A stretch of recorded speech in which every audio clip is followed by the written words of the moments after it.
Sacred Symbols, a PlayStation podcast, is brought to you by, well, you. If you want to learn how to support our show, go to patreon.com/laststandmedia.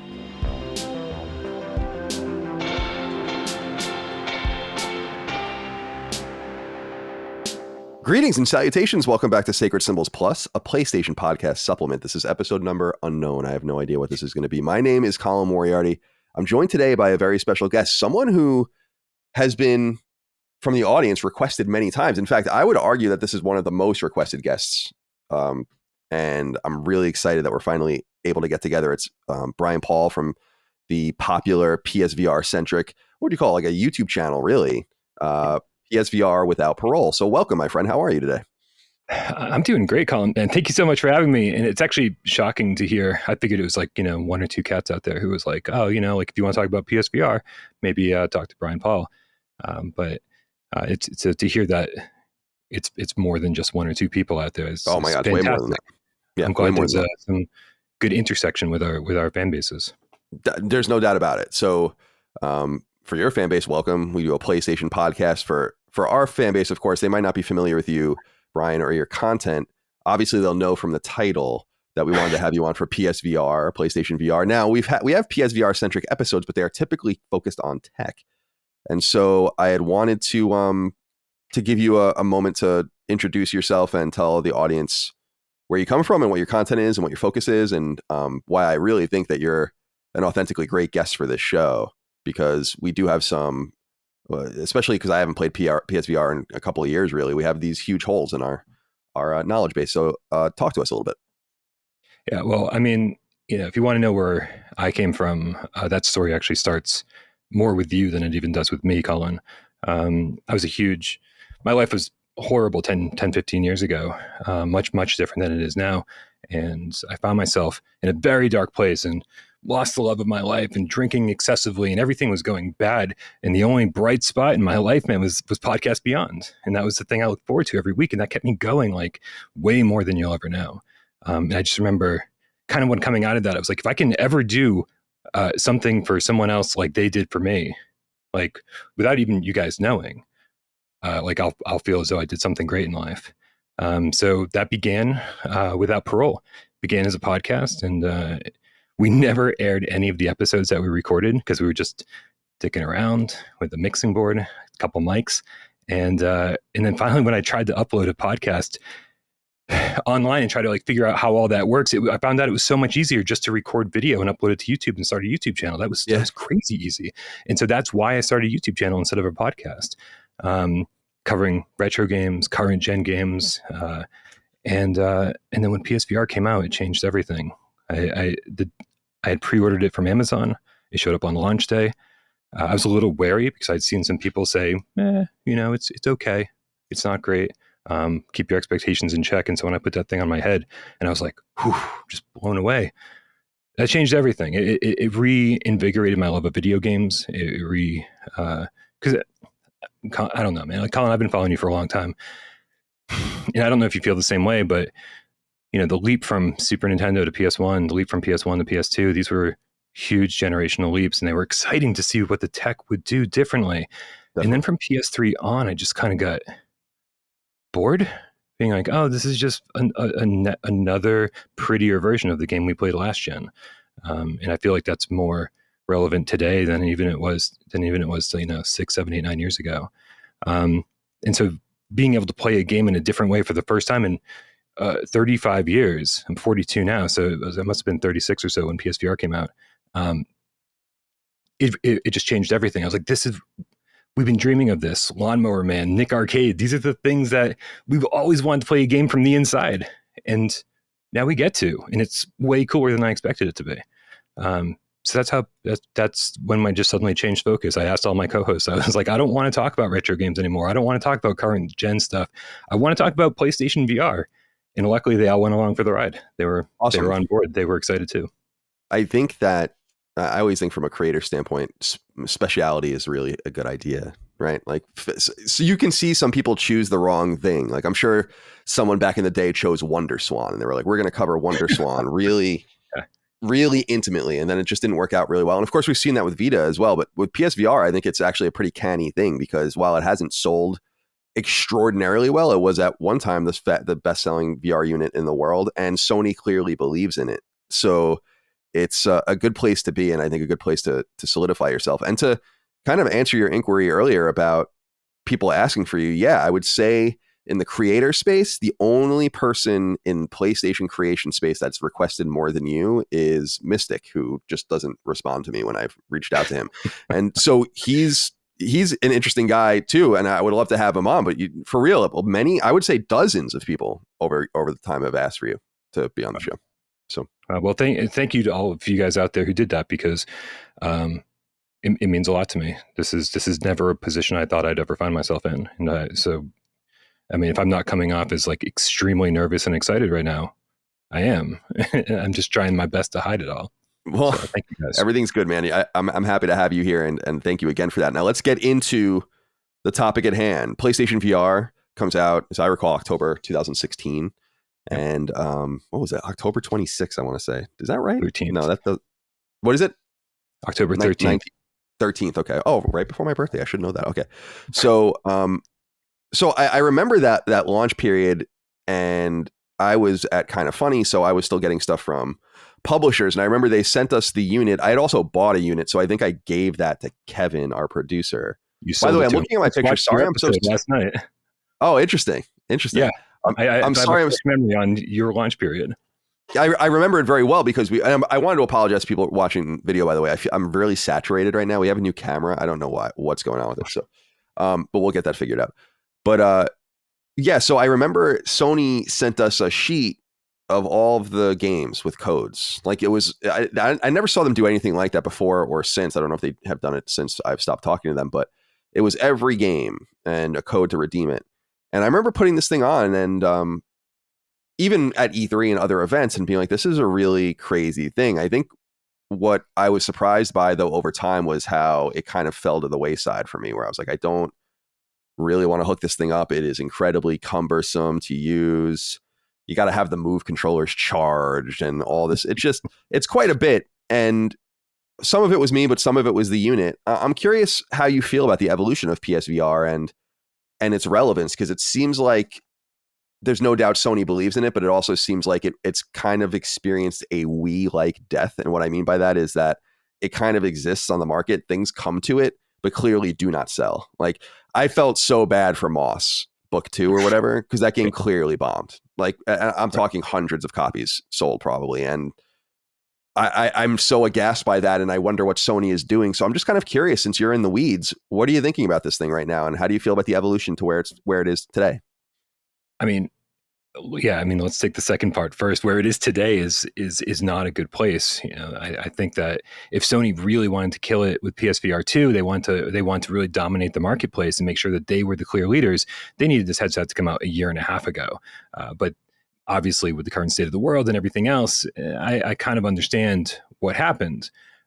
But for a consumer affordable headset in 2016 that did what that was capable of doing, I don't know how many different approaches they could have taken other than the one they took. The light tracking was a necessary evil, I think, especially using the Move controllers, like using this tech that had just been kind of sitting around in warehouses. And it feels like even from the Move's inception, they had VR in the mind. Like, this could be useful, like later on. We've got some ideas for this down the road. And I think the big issue though was, yeah, people jump in and they're using these Move controllers, and they got to make sure they're in view of the camera. They don't know how to walk around in VR, right? It's 2022, and I get messages from people still to this day saying, "How do you walk?" Because there's no analog sticks on the Move controllers, right? And so I have to explain. I'm like, you have to hold the Move button and kind of point in the direction you want to move, and that's it, like kind of a virtual 3-dimensional joystick, and I came to terms with that. A lot of our audience came to terms with that. It's like, you have to learn a new way to play video games, and we did. Sadly, there are plenty of people who didn't come to terms with that and said, this is just too cumbersome, too complicated. And so I think there was an initial wow factor for everybody. And then eventually, after you don't keep getting games like Resident Evil 7, you don't keep getting games like Skyrim and Borderlands, the AAA factor is what a lot of people need. And sadly, without, 20, 30 million units, PSVR 1 units on the market, there's not a AAA developer in the world who's going to spend millions of dollars making their game for PSVR 1 when they know that it's only going to probably sell 200,000 units at best. Like, that's the best case scenario. So I think for the hardcore people who just wanted to play every single thing they can get their hands on, PSVR 1 was a moderate success. We had great times over the last 6 years. And I would say you could point to every single year, and there were games that really stood out and said, "Man, I'm really happy that I own this." But if you're not doing VR like I am, like a good chunk of my audience is, and you have to set it up every time or pull it out of the cabinet or make sure those move controllers are charged or whatever it is, and you haven't gotten used to how movement works in VR. I mean, yeah, I can totally understand the other side of this argument where it's just like it didn't deliver enough as frequently as we needed it to. It's just a bunch of indie games, and it's cumbersome, and there's so many wires and the whole deal. I understand. And I mean, I've got to ask you, is that what happened to you? Because you seemed extremely positive on it. Like, I mean, way more positive than I remembered. But again, watching it last night, I was like, oh, I kind of remember Colin and Greg not really loving it, but I was totally wrong. No, I loved it. I loved it. Yeah, we were really into it. Your story. What happened? How did you fall off of it? So I think, it came out that fall 2016. We played pretty much everything. And I think everyone kind of attached themselves to certain products or experiences. And then for me, it really was an issue of where I was at the time. Like, I was always at my ex-girlfriend's place, and I would go to my place trying to move this thing around. Then I left Kind of Funny and went to LA. And that was the last time I had played it. When Moss came out, it was the last time I plugged it in and played it. But what was disappointing to me was that it was hard to just keep. With the two wires coming out of either end of it. I have actually this thing that holds the device. It's still in my living room now. Like, my VR is out. It's just like, but it's got like this thing that holds the move controllers and everything. But what happened here, unfortunately, Brian, is when I moved to Virginia, I took it out of the box and I was setting it up. It was probably a year ago. I was like, I missed a bunch of shit here. I should really just play PSVR a little bit here. And then it doesn't work. And I don't know if it's the headset. I don't know if it's the processing unit or whatever. I was messing with it for pretty much a full day. So at that point I was like, you know what? I guess I'll just wait. Like, I really do want to play this, but I'm going to just wait. And I also feel like you're right. I own an indie studio. I'm not against indie games at all. I like small games, but I do agree PSVR needs bigger games. And that's why I'm so pleased, and we'll talk about it later, about Call of the Mountain and why I think we're going to get even more from first party. They're launching with a game that's bigger than any first party game they did for the original unit. So I think they get it. Yeah. But let me ask you about the games, because you're just so encyclopedic about it. What are some of the great games on this thing? I'm curious. I know it's a broad and almost like I'm a newspaper editor, like interviewing you for some piece I don't understand, but I really do think we need to begin to understand for the greater audience, like, what are the keystone games? Like, when we think about PlayStation 4, right? We think about The Last of Us Part 2. We think about Spider-Man. We think about God of War and Infamous Second Son and whatever people might. But so what are those touchstones on PSVR? Yeah, I mean, that is tough because you can easily point to a handful of super important games that came out for PSVR 1. Firewall 0 Hour. I'm not sure if you spent any time with that, but no, I don't. But I want to talk to you deeper about that later. So I'm glad you brought that up. Okay, go on. I'm sorry to interrupt. But the fact is, it gave us a reason to use the aim controller above and beyond, the launch title Farpoint, which was amazing in its own right. But Firewall, there are people I know and people I don't know who have purchased a PSVR headset, purchased Firewall 0 Hour, got their aim controller, and they've never, this is the Wii Sports for them. They have never gotten another PSVR game. This is the game they play. And then they'll pick up an indie game here or there, or a AAA game. They'll play it for an hour and then it's like, no, I'm just going back to Firewall. This game is an addiction for so many people. It's the multiplayer, 4v4, more tactical than Call of Duty, team-based. It's one game mode. It's 4v4, and that is it. It's people have been desperately asking for more game modes, for more options, for more everything. And this game has survived for years with one game mode. And the same 10 seasons, right? They did 10 seasons. Yeah, that's incredible. Incredible. And you got to love developers like these guys over at First Contact Entertainment just dropped from my mind. They, really, really supported their game through thick and thin. They had problems and they sorted them out, and they kept delivering new maps and new contractors, new weapons, new devices, the whole thing. And so for their loyal fan base, there's like always been something new to play. And so that's a staple right there. And that's kind of why I started with it, because it's super important. If you're into multiplayer games, like that is a game you need to play. And of course, the immersion of VR just changes the whole thing. Everything is super tense when you're in there with your team. You're screaming call outs, you see a grenade. It's like everything. You've got to make sure you're communicating with your team, and just being in VR makes the whole thing way more intense. And you got to love that. And as far as like I almost feel like the big AAA titles aren't even like the staples. Like Resident Evil 7 is always going to be a favorite of mine. Sorry, sirens on my end. It gets bad over here in Worcester. It's all good. Like Resident Evil 7, like that was that. See, I hope you don't mind if we derail just for a second. No, please derail. I think the biggest problem that ever happened to PlayStation VR 1 was that Resident Evil 7 came out months later. I think it was January, February, something like that, 2017. And so we had only had PSVR for 3 or 4 months, and then we get this big AAA game that looks stunning in the headset, and we're like, oh, this thing can actually play PS4 games, and look how amazing it is, look how immersive it is. I was terrified to play this game. I'm the biggest horror fan in the world, and every 5 seconds I'm lifting the headset off going, just breathe. It's just a game. Like, you're not actually in the Baker estate. This isn't going to kill you. I've spent 100 hours in that game. But the fact that I think everybody saw that and we said, oh, this is great. That means so many PlayStation 4 games are also going to come to VR.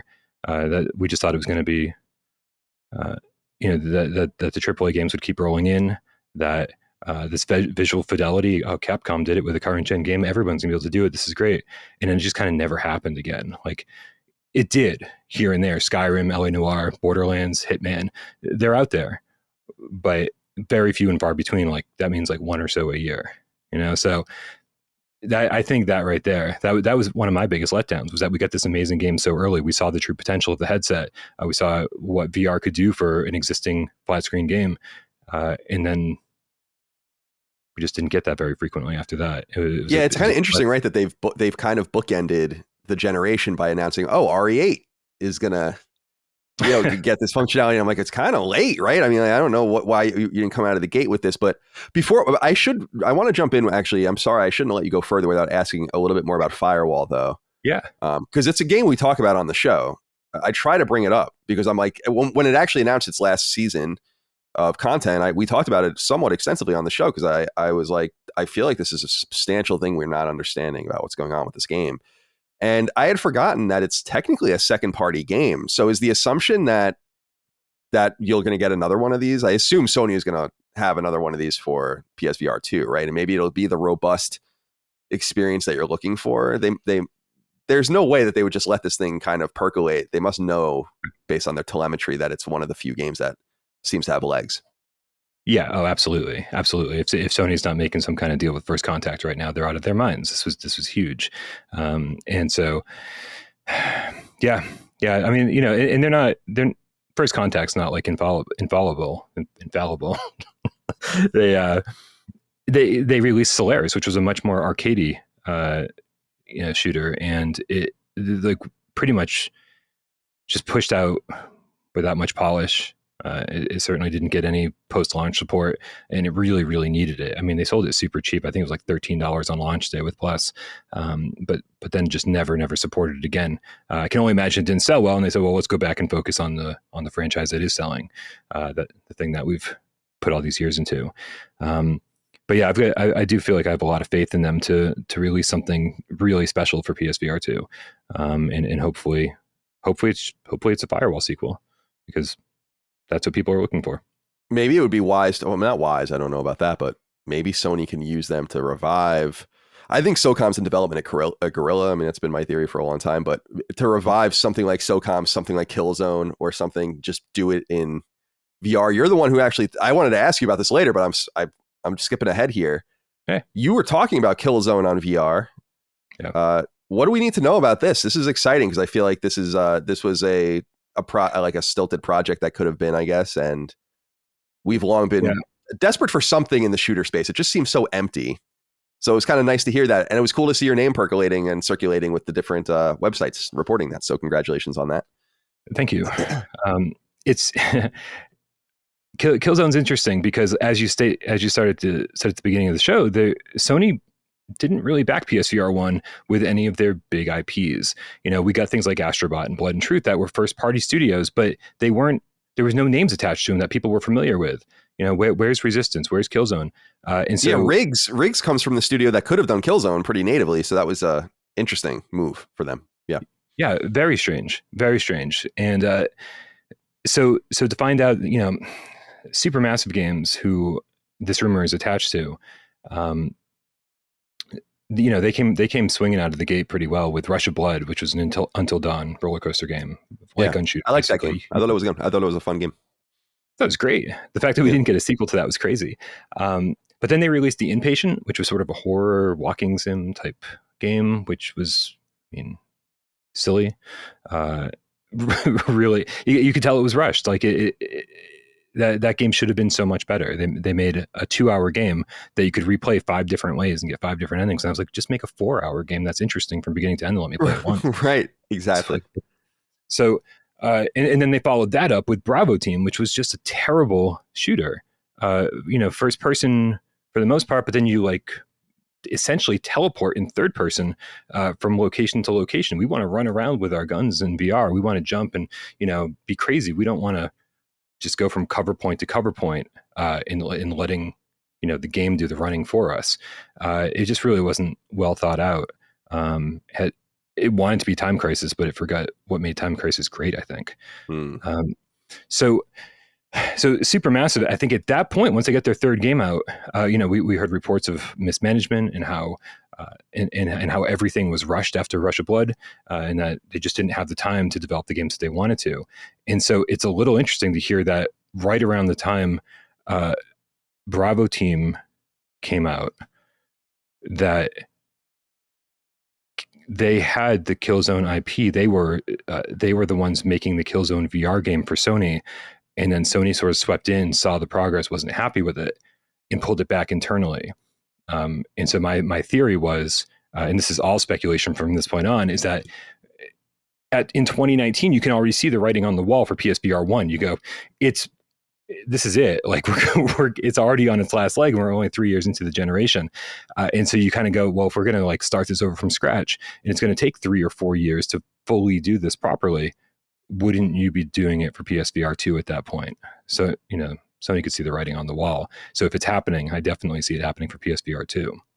Cool. Yeah. And Supermassive's interesting because at the time we're recording this, I'm playing The Quarry, and I'm just kind of like, nah, I don't know. I just, I really love Until Dawn. I also think Rush of Blood was really cool, but they remind me a little bit of like a Platinum Games type studio where they could very hit or miss with them. But agreed.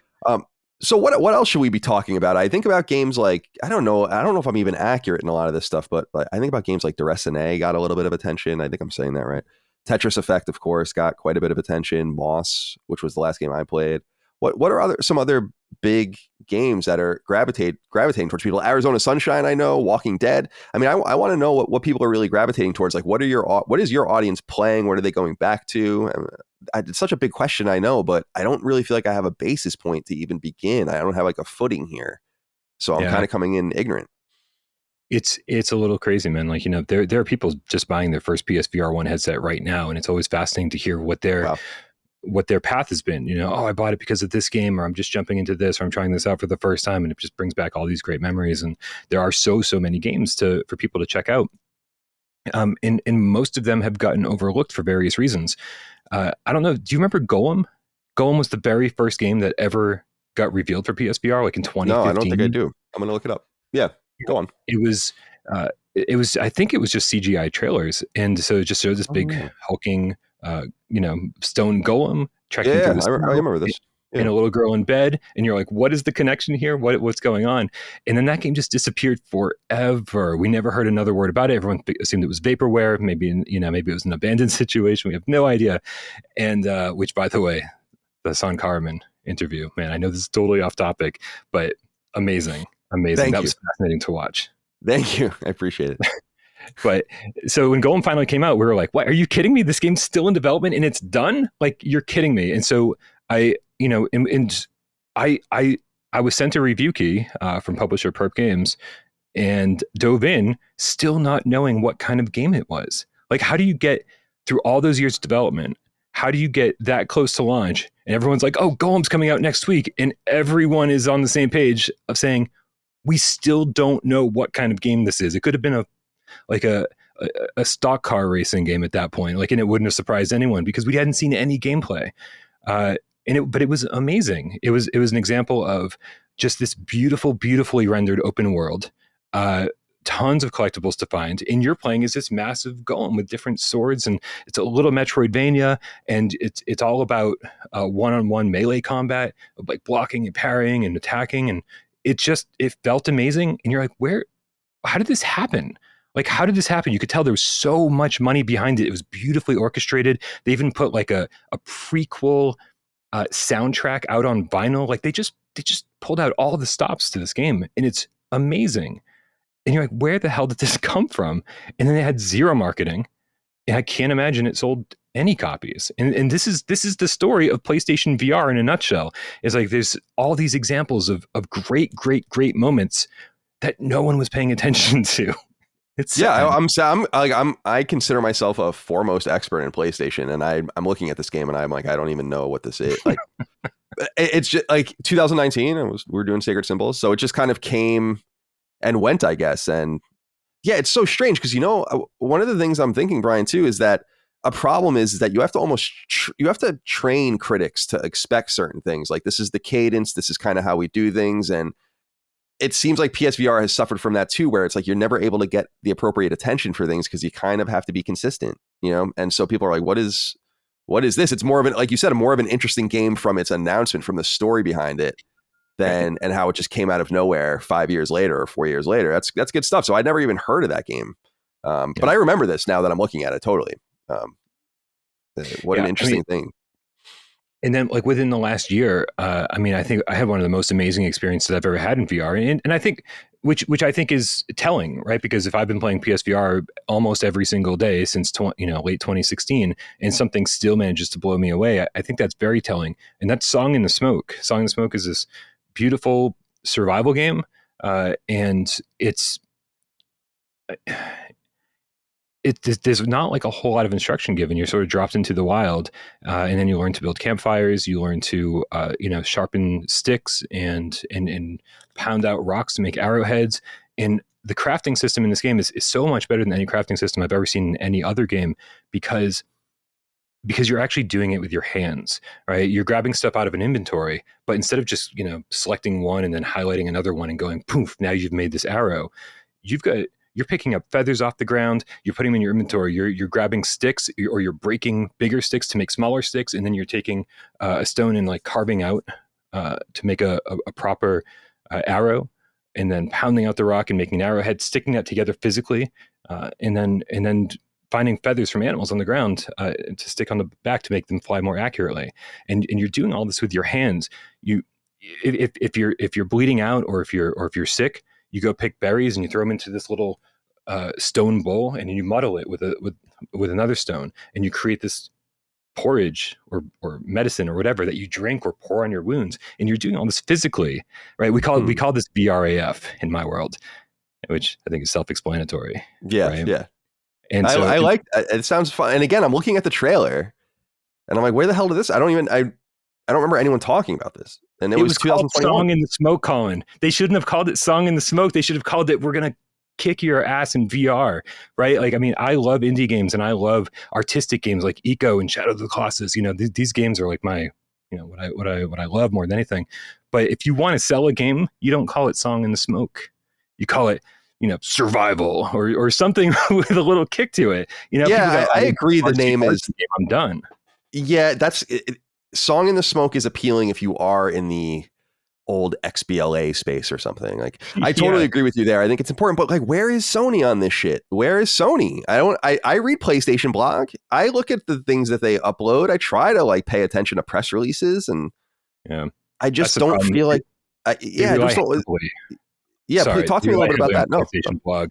yeah, It's been bad. Everyone in our community complains all the time, including, I'll complain about it too. But again, I sort of get like how you can't spend marketing dollars on something isn't gonna sell.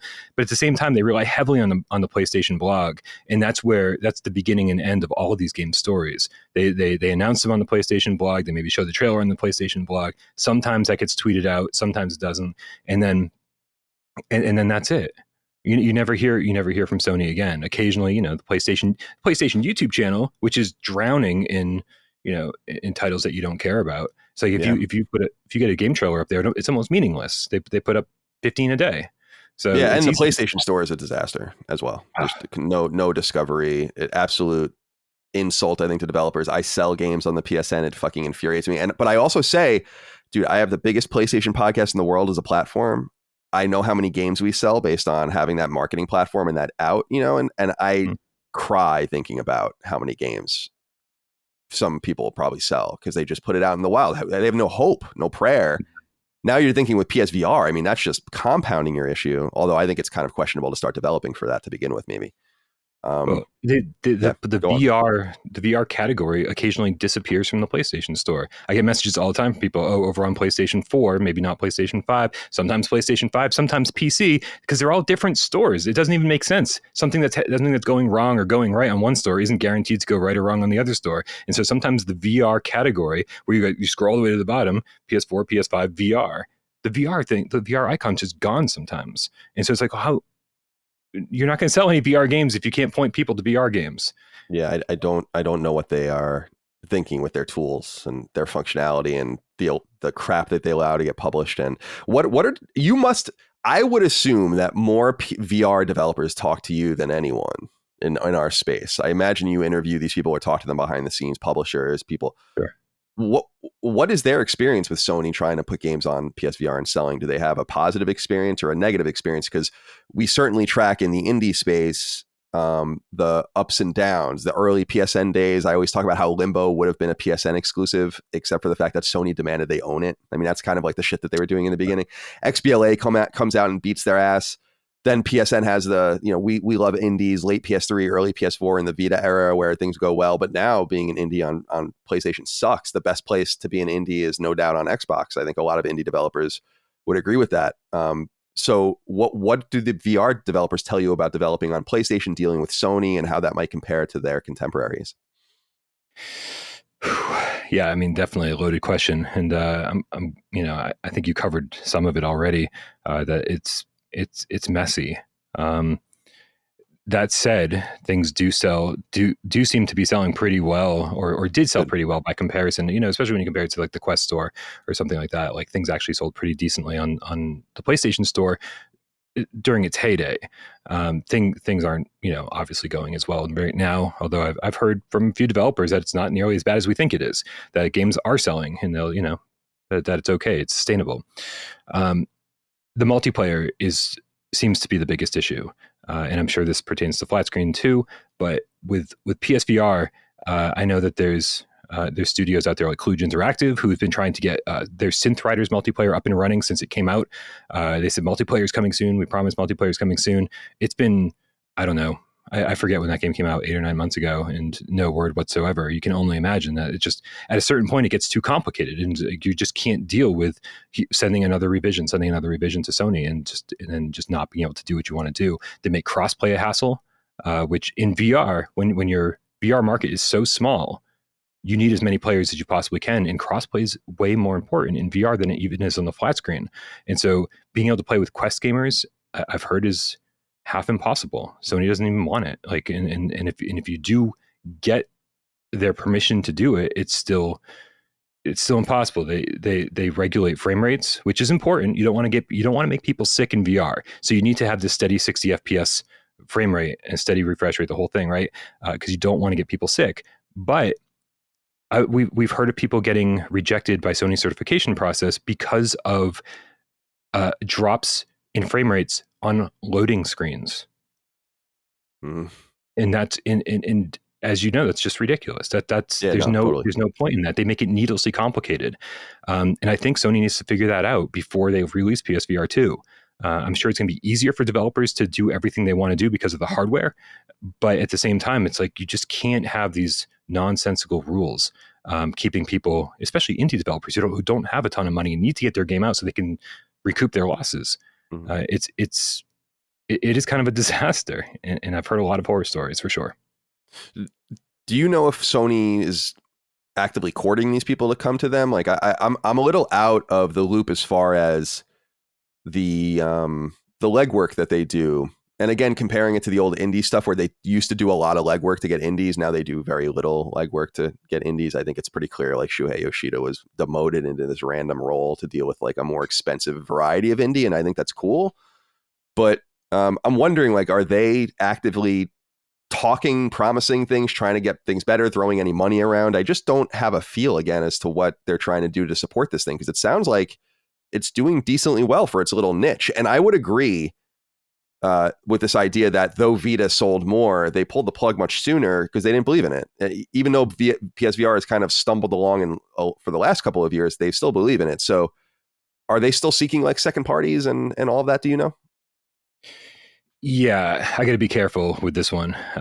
Sure. So, but speaking with like what I know about what's happened with PSVR 1, yeah, a lot of games would not have made it on the PlayStation VR 1 from the PC, from Quest. A lot of ports got funded by Sony themselves, saying, hey, we need more titles over here on PSVR 1. So they have been good in that regard. I don't think we'd see titles like Song in the Smoke or Arashi Castles of Sin or potentially even Wanderer.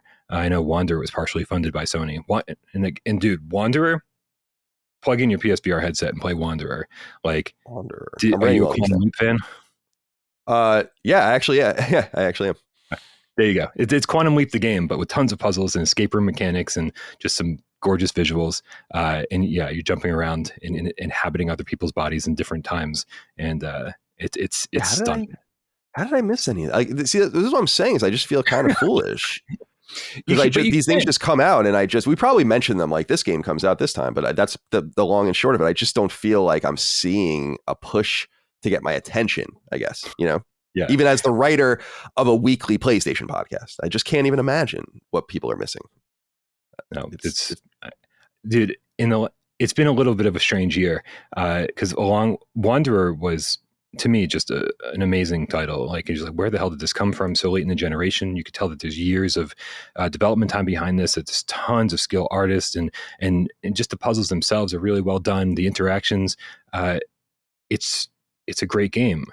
And I think on the exact same day, this was just earlier this year, so a few months ago, that we got Zenith.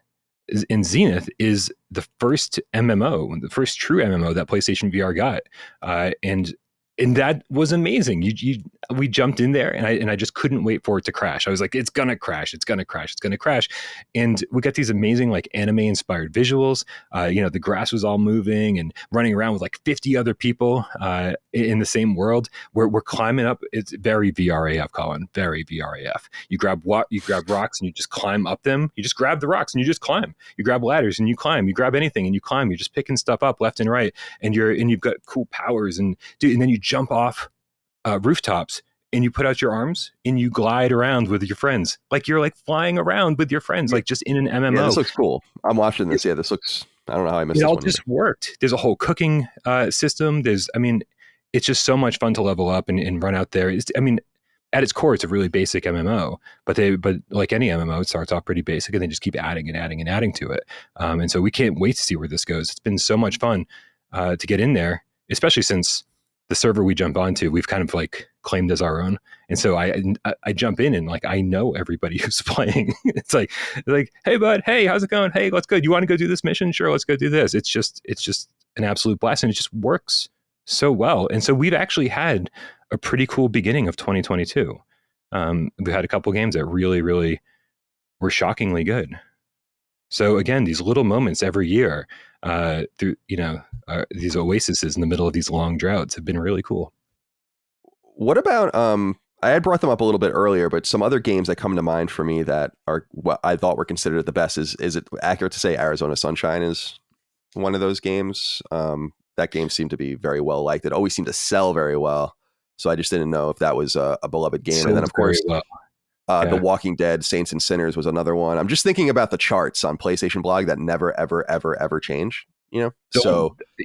Rule number one about the PlayStation VR charts, other than Beat Saber, it's really hard to be like, oh yeah, that game should be there, because it's usually the stuff that's on sale or the stuff that's just like, Beat Saber is great and Job Simulator is great, but how is I love Job Simulator. Job Simulator is awesome. But 6 years later, Colin, it should still be on the top of the sales charts. We've gotten amazing games over the last 6 years. Job Sim, great. Everyone should buy it on day one and try it out. You'll love it. Your kids will love it. But it's we've just come so far that these sales charts are telling it's like people aren't buying the good stuff, or they're certainly not buying the good stuff in mass. So, yeah, I mean, in Arizona Sunshine sold really well. And that's like the best thing I can say about that game. Interesting. It's a zombie shooter, but it's so glitchy and like sometimes just half broken. And is it fun? Sure, you can play it co-op with a friend, and that's a really good time. Especially since the animations are so broken. Like your co-op partner, when he runs around, you can tell it was made for teleportation, not like full movement. And so when he runs around, it's super jerky and it's hilarious. The animations are terrible. And so you just laugh hysterically the whole time you're playing it at how poor the game is running. And so, but it's, it's a competent zombie shooter, but it's competent. It's not great. And then they just followed that up with After the Fall, which was like, again, competent, but certainly not great. In fact, overcharged and underdelivered. Interesting. I'm looking at I just was Googling the, PlayStation Blog does their monthly PS Store download charts. And then they had a yearly one that they published in January of this year for 2021.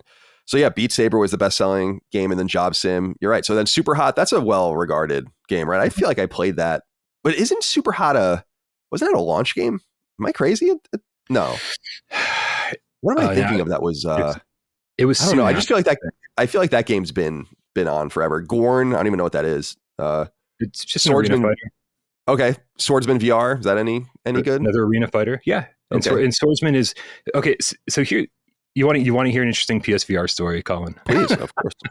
That's what we're here for. So yes, Sin Studio, who made Swordsman, had the worst reputation on PSVR pretty much ever. Run by this amazing dude named Alec, and he made this game called Wraith, and Wraith was just a very, very average wave shooter. There was nothing very special about it whatsoever. I think he charged $15 for it, definitely overcharged. Followed it up with a game called The Perfect Sniper, which was like 60, 90 minutes long, something like that, where you just use the aim controller and you shoot guys. It's, again, really just not a great game. And an interesting curiosity, I would say, at best. But again, it should have been a $3 game. And we got charged $15 for it, and it was okay at best. Followed that up with a port of a PC VR game. The PC VR game is called Warzone, and it was a multiplayer only game. When he brought it over to PlayStation, had so much trouble getting the multiplayer up and running, I'm assuming because of Sony's Sony standards, that he just stripped out all the multiplayer and then launched the game. This is a multiplayer only game that he launched without multiplayer. And so you jump in and you're just running around going, you're just killing bad guys. And you're like, where's the game? And you're like, oh, this is the game. There's supposed to be other people playing with me. It was just a fascinating story. And that was sort of supposed to be his swan song. It was like, well, fuck this. I'm out of it. I'm done with game development. I'm launching this game and I'm getting out of the biz. And it sold amazingly well because it was a modern military shooter that we've all been dying for. And it was called Warzone. So I think a lot of people thought they were buying a Call of Duty game. Right. And it made enough money where he was able to create a new game called Swordsman. It was something he was actually really passionate about. Like he had been showing me builds of this game since pretty much day one, and showing me like this thing that he was actually passionate about. And he finally got to make this game that he really wanted to make. And so, it's an arena fighter, which means it's pretty shallow, but he's been adding and adding and adding and adding to it since day one. Like just totally revamping physics, adding, decapitation and bosses and more sirens on my end. And it's just it's all good. Non-stop, man. Non-stop additions to the point where you're like, wow, this thing must be selling really, really well because you're still working on it like 2 years after the fact. So this is an interesting success story. We're really happy for him because he can make great games now. He went from a one-person development studio to, I think he's now got 11 people on staff. And of course, they're gearing up for PlayStation VR 2. So, I mean, like, you know, some crappy games to start. And then it was a nice I like it. It's a story. redemption. It's a redemption story, which is good. Yeah. But funded by me and all of my fellow gamers. That's good. I mean, that's the best kind of, a natural cycle, a virtuous cycle, as Jim Ryan would say. And then on the other ones here, Creed Rise to Glory, is that any good? That seems to be a game that sells pretty well. It's fun enough. It's a boxing game, 1v1. You can play against AI or your friends. It's fine. It's fine. Servios is the developer who made that was very, very highly regarded. They made Raw Data and Sprint Vector. Like these are very, very well regarded games. And then starting with Creed, they started to go downhill a little bit. So we're waiting to see what they can do on PSVR 2. Cool. And then Vader Immortal, how is that? That was maybe the last thing I remember from a third party that got a little bit of a push on PSVR. Was that? It's called a Star Wars VR series. Is it more of an experience or is it a game? It's very much an experience. It was released in 3 episodes over on Quest, and then by the time we got it, they were the entire trilogy coming as one purchase on PSVR, and that was great. That was fantastic. But then you buy it and you download it, and it still downloads as 3 separate tiles, and immediately you're like, oh, they didn't even paste this thing together properly before the release. Yeah, and so it's great. Star Wars fans love it. There's some really fun lightsaber duels. But it is very much an experience. I think a lot of people just really enjoyed seeing Darth Vader close up and personal and being like, wow, it's like he's right there. So very much, I'm not the biggest Star Wars fan, and I still had a lot of fun with it. Enjoyed it. All right, let's talk, Brian, if we will, about PSVR 2. I want to get your opinions on this thing. This thing looks sleek and sexy. One wire. I know that's even too much for some people, but I think that's a great step in the right direction. Our tech analyst, Tom, says that this can allow for more modulated power and all the rest. I mean, who knows what it really does? We just don't really know yet. But I love that there's no camera. This is especially useful for me because for some reason, how you had to scan your barcode or something to get the PlayStation camera adapter for PS5. Like it just didn't work for me. Like it just wouldn't work. And so that was another reason why I couldn't put my number in. So I like that there's just fewer obstacles. There was a major problem with that. I remember having to put my number in 1,000 times before it actually registered and said, okay, here you go. We're sending one your way. I was like, wow. So it was obnoxious. That was another thing that put me off because I was even thinking about buying a new unit, but I'm like, I'm not going to hook my PS4 up to do this. So again, they're just getting in my way. So the point I'm making actually through all of this is it just seems so much cleaner, and that's so attractive to me. I just think that right off the bat, they seem to understand where this first thing went wrong. And I think that by insisting on the plug, it probably made it cheaper. And I think it might even future-proof it a little bit. So what is your take on PSVR 2? How are you and your people feeling about this thing? I mean, we're pretty excited. Let's focus on the wire for just a second, because it is really funny because VR as a whole is such a small niche audience still, but yet we still found a way for there to be like fanboy console wars, like people who are who jumped ship over to Quest or PC VR and managed and found ways to do that wirelessly. They are like just insisting that like PSVR 2 is going to suck because of the wire, and it's just funny to see this reaction to for the first time in 6 years, we're seeing VR take a massive step forward, right? Because you could point to a couple games here and there that came out on PC that seemed next generational. They say, okay, these games took a step, but as a whole, the industry's stuck. PlayStation VR 1 was powered by the PlayStation 4, the PlayStation 4 Pro, and now the PS5. Quest is powered by the onboard processor, which is this mobile Snapdragon processor, and so we're kind of like stuck in this holding pattern where it's all the games that are coming out right now. Just last week we saw the Upload VR showcase, and every game looked kind of the same. It was like this PS2 era cell shaded look to it, lots of one-on-one type small arena things where it's just like, and then finally, after like just like VR reinvigorated my love of gaming. But because we haven't had a generational push forward yet in 6 years, I'm already starting to die out again. I'm like, man, we need to take another step into next gen. And so when PSVR 2 is showing PlayStation 5 level quality with resolution, graphics, and everything else, in worlds that are just, fully realized they look like PlayStation 5 games, not even PlayStation 4 games, PlayStation 5 games.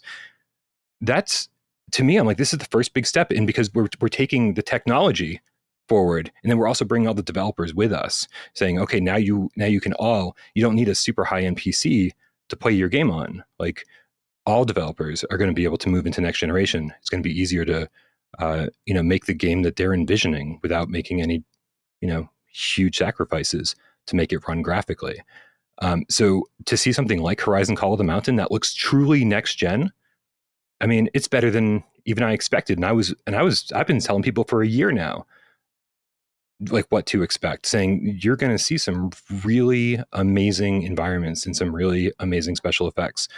And when we finally saw it, I was still amazed. It was better than I expected it to be. So we're excited, man. We're very excited. I was going to say, I've heard, and I'm not, anyone who listens to the show knows I'm not a very technical person, but I've heard that this looks better than it really has any right to. That people that are messing around with the units say it's like a very massive leap from, like you were saying, the generational leaps we used to experience. It seems like this is going to be a leap from field of view, eye tracking, saturation and frame rate, the reduction or elimination of the screen door effect, like a bunch of different things. And they're just saying, dude, this thing really is really capable. And I think it's thanks to the PS5. And I'm really excited to see how they decide to push this. Are we going to get a commercial push for it? Are we going to get some big third-party games really buying in on it? I know we're getting, Capcom and all of this, but I wonder, like, could you get Call of Duty in VR? Like, what's stopping you from doing all of this different stuff? Like, get it done. I mean, do what you need to do. I mean, imagine getting Call of Duty in PlayStation VR.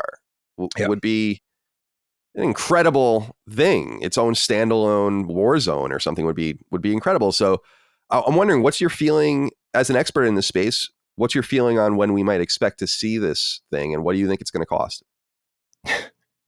That's been a hotly contested debate. I've been saying Q1 2023 for the better part of 3 or 4 months now. The rest of the world has been saying Q4 this year. I just know for a fact that's not true. It is coming Q1 next year. I've been hearing late February, early March, and it can't be more than $400. That's I don't have my finger on the pulse of like how much money this thing is going to cost for any other reason than it's a gut feeling. And I know that it's a premium product, and that I think the day one adopters, the people who have been waiting for PlayStation VR 2 to come out ever since they got their PSVR 1 and have bought a Quest or PC VR to kind of hold them over, I think it's going to sell out because there's 6 million PSVR 1 owners that are waiting for PSVR 2, and even more people that thankfully Oculus brought on board. Quest, the $300 price tag and the lack of any console needed for the Quest 2 has gotten so many more people interested in VR, and I think a lot of those people are going to be really interested to see what PSVR 2 does at launch. And so I think they're going to sell out of their initial shipment, whether that be 1 million or 2 million or 3 million units, whatever it is. And so I don't think that cost is a huge factor because so many people are waiting for it, but I still don't think it can be more than $400, and that's just a gut feeling. And it can't be, but I also don't think they can hit the $300 price point, to quote unquote compete with the competitors with Quest. Yeah, they can argue that they have a more premium product. I think certain brands get away with that, and I think I've long thought that PlayStation can be the HBO type delivery system in video games, where it's like, no, our shit's just a little better. Maybe it's not, but that's kind of our reputation. So you're going to pay a little bit more for our stuff. And I think there's a bit of a tolerance for that. I think even at the $70 price point that now others are exploring, they're the ones that kind of took the bullets and were like, we'll do it first. And now you see like Call of Duty on PS4 costing $70, which I think is hysterical, but I digress. I'm wondering, what do you make of... Oh, actually, before I even ask you the next question, I have a whole list of things I want to ask you about. I'm getting ahead of myself. I will say the price point is important because I do think they were stretching the bounds of reason by charging the same amount for PSVR as was the PS4 Pro at the time. Mm-hmm. I just don't think you can say like this thing costs as much as the console. I just think you have to get that price underneath. So I totally agree with you there. Now I'm going to move on. We know that Firesprite is working on Call of the Mountain. So there's those guys. Yep. When you look around Sony's first party, who do you see as compelling potential partners for PSVR? Because I see a couple of studios that I feel like are being ill used, most importantly Media Molecule, but others as well, where I feel like these guys can make a killer game for PSVR. So do you see any natural fits in the first party that should be leveraged this time around? Or do you think that it's going to go as far as Firesprite? What's wrong with Media Molecule? Have you played Dreams in VR? No, I haven't played Dreams since it was in the beta or whatever. Okay. We make fun of Dreams on the show all the time simply because I don't understand what they're doing. Like you got to make a game. So I appreciate Dreams in VR, but that could be one of your compelling things. I'd love to hear more about that. But yeah, I just think about them in terms of a whimsy that Sony needs, like a magic that Little Big Planet I feel like used to represent, and that they don't really have anymore. But I'll let you take the floor. No, I mean, I think Dreams was a confusing title for a lot of people, but to be able to get in there, and a lot of the friends I've made have gotten into Dreams in VR, and dude, if you play, they use dynamic resolution in Dreams, which means the resolution will scale depending on what console you're playing on. Meaning, if you're playing it on the OG PS4, it's going to look pretty blurry, but then the Pro makes it look better. PlayStation 5, everything's crystal clear. It's beautiful. You put that headset on, you're like, is this what next gen VR is going to look like? Like, there are some amazing looking things in Dreams when you play it on the PlayStation 5 in VR. And to be able to just, I mean, it was only 6 years ago we got console VR, and to me, it's just fascinating that in that same generation, we were able to create games for that very same console VR system. And it's the amount of power that Dreams has for you to just go in there and customize every single detail and create the exact game you want to make. It's a lot to take in, but it's a game development toolkit. And the things that Media Molecule have created in there have been beautiful, but for me, that's secondary. That's not the important part of Dreams. The important part of Dreams is what the creators have made, and just being able to follow those creators and see their next creation. It's really, it feels like its own little ecosystem. It's not, it hasn't been greatly supported, and obviously the community needs to get bigger.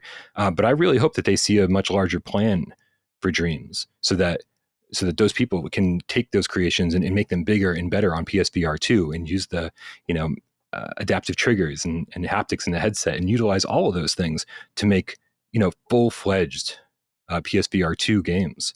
But I think Dreams is an amazing piece of software. So I appreciate that. My pushback, because a lot of people say that, well, you get people writing in all the time and the defense of the honor of Dreams, which or should I say Dreams is honor, which is totally fine. My whole take on it is two things.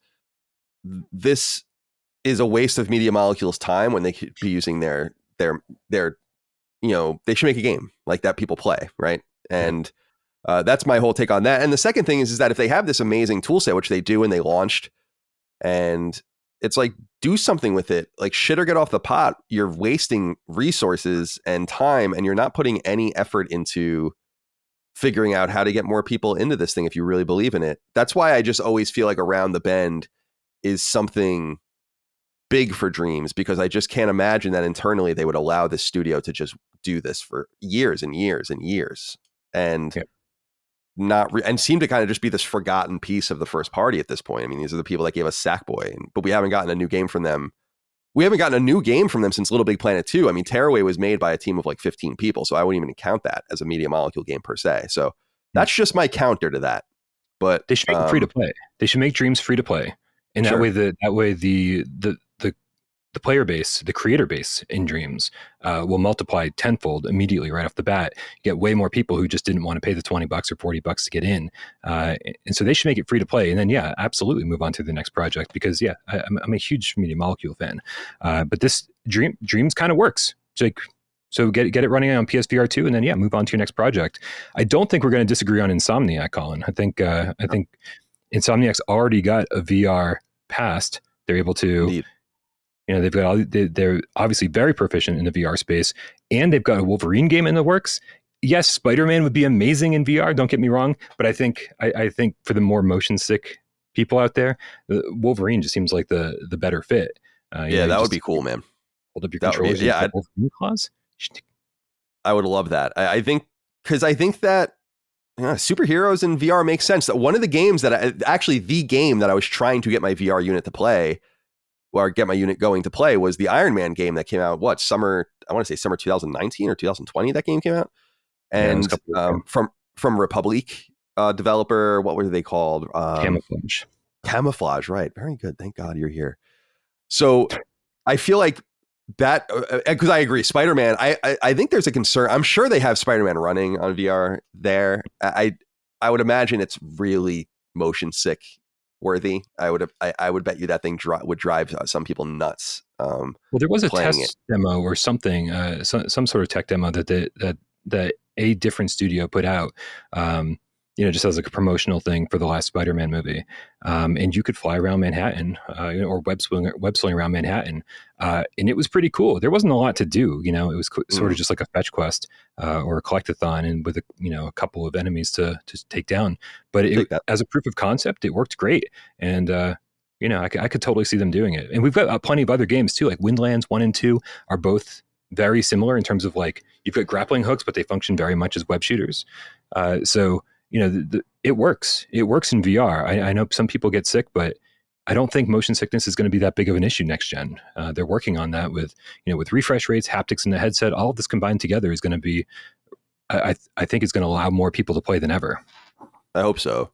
Because I know that turned some people off that I was trying to get interested in it back in the day.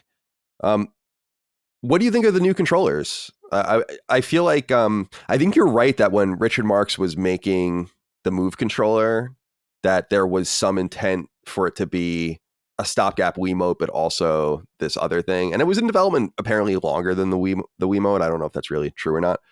But it's obviously this old piece of tech that they've folded into this new piece of tech, and we've had it for a long time. There is no PlayStation accessory that has been used longer than this, I don't think. Maybe some like obscure SingStar microphone or something, but I don't think there's anything that's, this is from 2010, so this is a 12-year-old device at this point.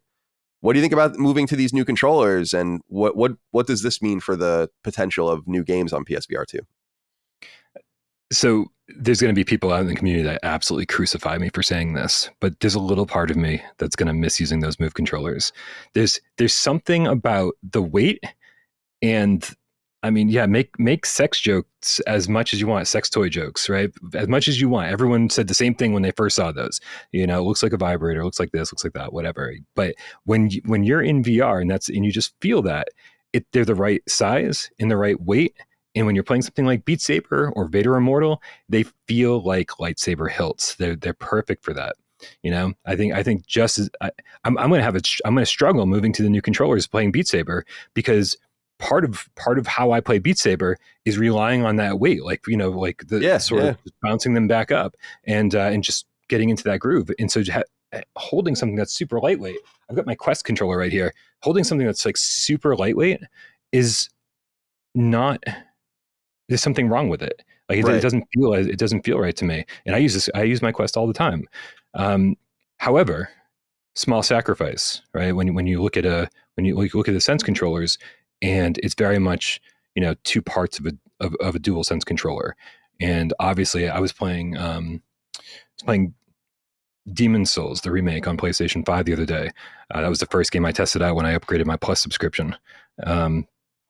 In that, in Returnal, I mean, the rumble feature in the DualSense controller is just kind of amazing, and just like the capabilities it has to do like some really crazy stuff, and make you feel things in different parts of the controller, and then of course the adaptive triggers.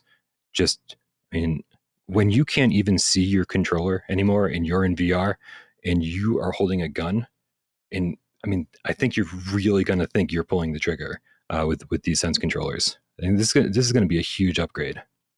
I'm excited about it. I'm interested to see something that we haven't really gotten a new kit like this, except for the PS5. We haven't gotten a real new, we've had the same kind of form factor for our controllers, and it's kind of exciting from that perspective. I think, even the PSP and the Vita were kind of the same. So to get something different that's a PlayStation device, to get that we don't really know how it feels, we don't really know how it functions, I think it's pretty compelling. I'm curious, you brought it up earlier, but do you feel like locomotion remains a problem in VR? I was always fascinated when I'd go to E3, tucked in the corners of like one of the obscure halls would be like people trying to solve this. And I remember there'd be like conveyor belts and these things that like would go in all these different directions, like these expensive like clearly never going to be a consumer grade thing, fun toy maybe. Do you feel like this is a fundamental or the fundamental problem in VR games, is the ability not to match your physical movement with your head movement? I mean, not to me. I know everybody's different, so I don't want to speak for everybody, but I don't think it's a problem, man. Like I think I've come a long way in the last 5 or 6 years, because I remember getting PSVR 1 to begin with and saying, I don't care about move controllers. I'm a gamer. I'm not like, I don't want to jump around my living room. I said these exact words on a show 5 years ago. I don't want to jump around my living room waving my arms in VR. I'm a gamer. And because I'm a gamer, I want to sit on my couch with a DualShock 4 and play a game, even if that means having the VR headset on. And that's how I played Resident Evil 7. That's the only way you could play Resident Evil 7. They didn't give us move options. But I really enjoyed that. And then I sort of evolved or grew out of that. And now when I'm in VR, I want as much immersion as possible. And I want my hands or my arms or whatever in VR. And I want to be able to do all these VRAF actions, and instead of just looking at something and tapping an X button and then it just happening with a pre-canned animation. Right. So anything, what I'm trying to say is that anything could happen. Like next year, the year after, I could be like, oh yeah, get me a VR treadmill. I can't wait to run around in VR, but I'm definitely not there right now. The last thing I want is some big bulky accessory. And they've tried different things already, man. Like they've got consumer VR treadmills. Cat VR makes one that people have said is okay. And the kind of running joke on my channel is that there was an item called the 3D rudder, which you put your feet on. I don't know if you remember the rock and roller on NES. You put your feet on it and like. No, I don't remember that. No. Yeah. It's just like a crappy peripheral that like, oh, I'm just going to lean my feet forward and my character will walk forward. And it's just like, God, it was terrible. It was terrible. It didn't add to the immersion. And in fact, you couldn't stand up while using it. So like it took away immersion. So I've never seen this in my entire life. It's so interesting. Wow. I got to read more about this when we're done. Which one? The rock and roller or the 3D roller? Yeah, the rock and roller. Yeah. I'm an old NES head. I don't know how the hell I missed that. It's embarrassing. Let me talk about the U-Force. We can talk about the U-Force. I want to talk. Do you like? Well, what's your favorite console of all time? The TurboGrafx 16. Like Turbo. Oh wow, you're one of those. I'm one. We only of those. Knew one person that owned a TurboGrafx when we were kids. Our friend John DePaulo. He owned a TurboGrafx. Yeah. Mickey Gustafson. Yeah, he was the one kid I knew. Sick. Yeah. And that's so funny, man. Yeah. We would love to get you on to talk more about old games one day. That would be awesome, because we have a Game Boy Advance, man. I'm obsessed. Game Boy Advance and TurboGrafx are my two favorites. Yeah. Nice. Yeah, we would love to have you on another show. I mean, because Dagan and I my brother do a nostalgia podcast, and there's not many people that love old games quite like we do that listen to our stuff. I can sense that. I'm down, man. I'm absolutely down, because it never gets old. I go through phases where I'm like, oh man, I really love the Sega Saturn, but like, let's go find some really hidden gems in the Sega Saturn collection. Right now, I'm knee deep in Neo Geo. I don't know if you watched the channel GameSack, but they just put out this video where he basically did a very, very quick review of every Neo Geo game ever made. And nice. I was like, okay, here we go. I'm doing a deep dive and I'm playing all these games. And there's some, even if you're not into fighting games, there's some great games on the Neo Geo. Good stuff. Yeah, my brother's a friggin' SNK dork. Awesome. Loves that shit. But oh my God, yeah, we would have a very fruitful conversation, I think. Topic for a different day, I guess. Brian, to end this conversation, I wanted to ask you about what you think the potential of VR is, because this is one of the questions that comes up on our show sometimes. And I don't know if you agree with me, but I feel like the potential of VR is not video games. I feel like video games is the proof of concept for a wild future in virtual reality. Dagan, my brother, and I on our nostalgia podcast talk about this dream I have where it's like, what if you could put on your VR headset and go to this app, and it's like an app that brings you back to it would be licensed. So let's say it's like a KB Toys app. And you can be like, I want to go to KB Toys in March of 1989 and see like what was in stores that day and like walk around and see it. That to me is part of the potential, like a nostalgic drawback. Another step of the potential is entertainment and experiential, like concerts and all of that. Martian landing, I always say drop a 3D camera on Mars when you go, like, and let people walk around and hang out. I just feel like games, in a weird way, is the way to get everyone to believe that this future is possible, but they're not the end result of VR as a technology any more than writing, biblical and religious texts were the end result of writing, but were the reason writing kind of came to fruition. So what do you think the potential of VR is? Like, what do you think it'll turn into? God, I hope it's just games. I really do. Like, I don't want to reduce your setup down to a one-word response, but I really hope it's games, because everyone talks about the metaverse, and I think there's going to be a huge space for, metaverses. I don't think it's going to ever be one singular thing, because companies don't like to work together. But I do think the Sony metaverse is going to be cool, because I do think that we're going to. One of the greatest things that Quest has to offer right now is that it just makes socialization and getting together with your friends super simple, right? Like, I go play Walkabout mini golf, and that's not even. And if you haven't played Walkabout, you got to play Walkabout. It's just like super casual, amazing physics. It's $15, and it's like, man, they just keep adding courses. It's great, but it's more than just that. It's like, it's just a cool place to hang out with your friends and like shoot the shit while you play some golf. Like the other day, I was meeting up with a buddy of mine to talk about a TV show that we just marathoned, and he's like, what do you want to do? Get on a Discord call? Do you want to phone call? I was like, let's get in Walkabout. And we'll talk about the show while we play some golf. And so it's become a meeting place for even developers to get in there with their other people they work with and get in there, play around the golf, and have a meeting at the same time. And so I see VR being a place where people can get together without the excuse of needing mini golf. Like saying, like, there's this thing called big screen right now where you can just walk into a movie theater with your friends and sit down in a virtual theater and watch a movie on a screen. And that, I think, right there shows a lot of potential, but these are all superfluous. These are all secondary. I think for me personally, gaming is the most important thing, because gaming has always been the most important thing to me. And I kind of don't care what the medium does outside of that, and maybe like watching movies with my friends, because I just want to play games, and I just want to play the best possible games that I can play and the most immersive games that I can possibly play. Because again, gaming was getting old for me, and now VR gaming is getting old for me. And so if we can take that next step and just play these crazy, if I can feel like I'm in the world of Horizon Zero Dawn, I mean, that's pretty epic. And that's all I need. I don't need VR to be better than that. That's an interesting perspective. I don't know that I can disagree with it, because I think that it's all about this idea of escape and like what that means to you.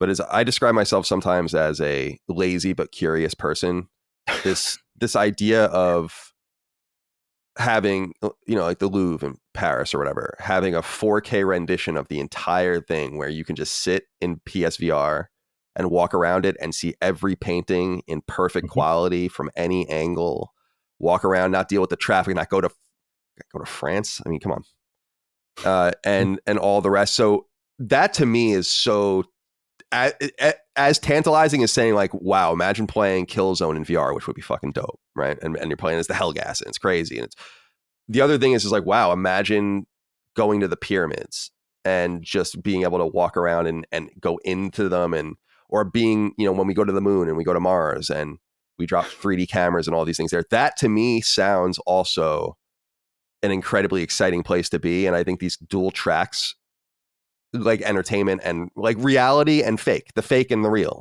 I think they will both live in VR. I mean, that's my vision of my more layman vision of the future, I admit. I want to go to the pyramids, but I want to click a button to add aliens that I can shoot. Right? Can we actually add a game element to the pyramids? Imagine the modding. Imagine the modding that can be done. Like, but like modding reality, that would be amazing. I'd love that. I know we're trying to wrap up, but I do want to take this one step further before we do.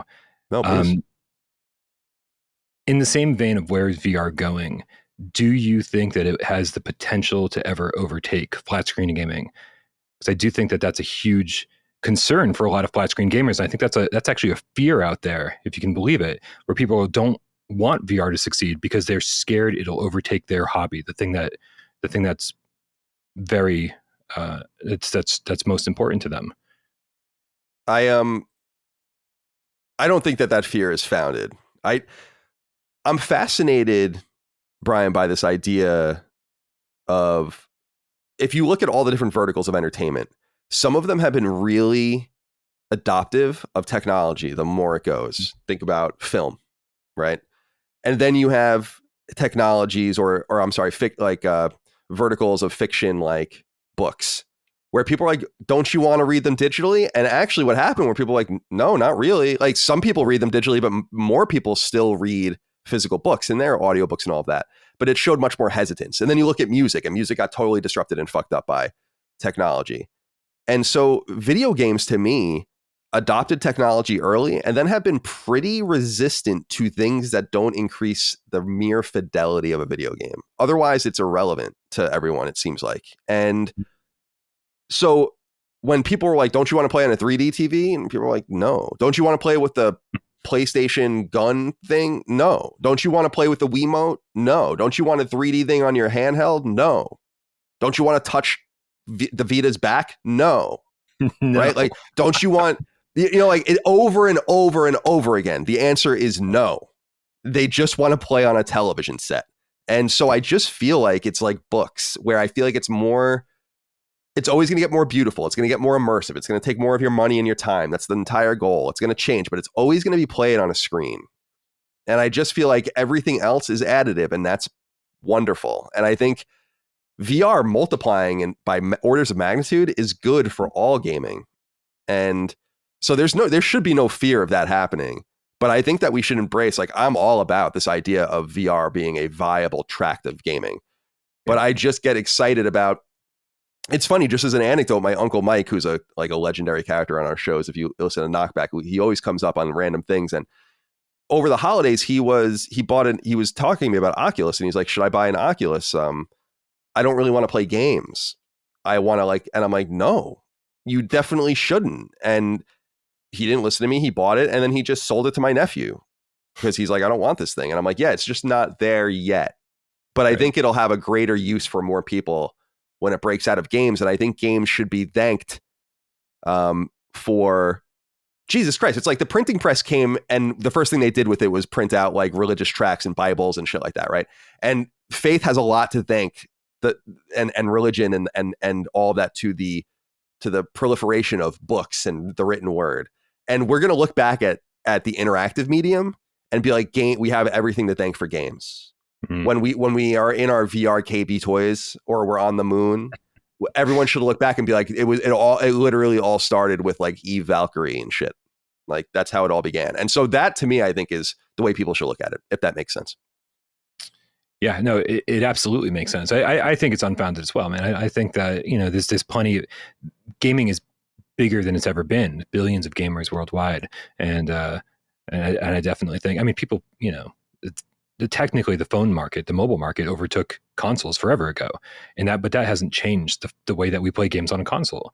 It just means more people are interested in gaming than ever before. So I'm right there with you, man. I think VR can exist side by side, mobile and console and PC and everything. I think it's going to be a great future. I think we're just getting started. Yeah, it's going to be awesome. And I think that are there things to fear by these other parallels? Sure. Like, the whole iPhone and iOS store is a mess, and now PSN's a mess. There's definitely a connection to that. There are microtransactions and free-to-play games on phone. Now they're all over console. There's definitely a connection to that. But the point is that we're always going to have The Last of Us. And we're always going to have like these. I'm not worried about any of this shit at all. Because I was kind of one of those people where I really resisted mobile gaming. And from a fiscal standpoint, I think that was the wise thing to do, because we're seeing that now and it's ruining shit. But it also is just a different place with different games that I've never heard of, with people that don't play the games we play. And that's cool. It's a different society, let's say. So, all right. Brian, my friend, it was good to have you on here. PSVR Without Parole. So people can find it on YouTube. do you also do an audio show as well, or is it just podcast YouTube? services of your choice? Yeah, we do. Cool. We do a Monday, Wednesday, Friday video podcast, but we also upload that as an audio form on pretty much every podcast service. You do 3 podcasts about PSVR a week. That's yeah, I know. It's that's crazy. Incredible. That's awesome. I mean, I love that shit, man. That's like the nittiest of the gritty. I love that. Cool for you. Yeah. All right, cool, man. I want to propose to you as we exit 2 things. I'd love to have you back later in the summer, and I want to open up a thread to the audience so that they can ask you more keen PSVR questions. So let's try to do that if you're interested in a couple of months. Yeah. And then when PSVR 2 comes out, we'll definitely have you back so we can talk about what it's all about. So if you're down for that, we'll reach out in the future. But you did a great job, and I appreciate you taking the time to be with us and sharing your expertise with us. So thank you, Bryan Paul. Man.